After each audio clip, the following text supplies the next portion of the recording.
ఎందుకంటే ఇవాళ ఆల్రెడీ ప్రక్షాళన స్టార్ట్ అయింది. కృష్ణా జిల్లా ప్రక్షాళన స్టార్ట్ అయిందా? ఉంటారు, ఒక్కొక్కటే అవుతుంది, అన్నీ ఒకసారి అవ్వవు కదా.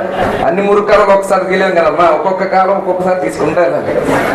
ఒకటి అయిపోయింది, ఒక మురుక్కాలు తీసాం, మా ఊడికి ఆవేశం వస్తుంది, బందరోడికి వాడు వచ్చి నాది పీక్కుంటా అంటా ఉన్నాడు. అంతే, అది వస్తుంది, అది ఆటోమేటిక్గా వస్తుంది. అక్కడ రాము గారు ఉన్నారు, ఆయన చూసుకుంటాడు అంతా.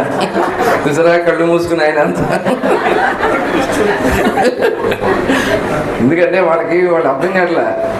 నిన్న కూడా నన్ను ఎప్పుడు అరెస్ట్ చేస్తారా అనే టెన్షన్తో, ఆ ఫ్రస్ట్రేషన్తో మాట్లాడుతూ ఉన్నారు. పక్కన ఆడ మనిషి ఉందని కూడా ఇంగిత జ్ఞానం కూడా లేదు.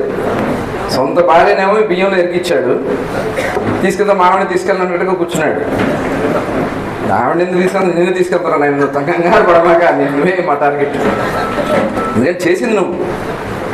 పేద ప్రజల బియ్యం, అది పేదల రేషన్ బియ్యం. ఆ రేషన్ బియ్యం పెడితే ఆ రేషన్ బియ్యం 8,000 బస్తాలు ఎత్తుకుపోయి డబ్బులు కట్టేశాక నాకేం వద్దన్నట్టుగా కూర్చున్నాడు. దొంగే, డబ్బు కట్టిన దొరవడు అవుతారా? కాబట్టి తప్పించుకోలేరు దాంట్లో.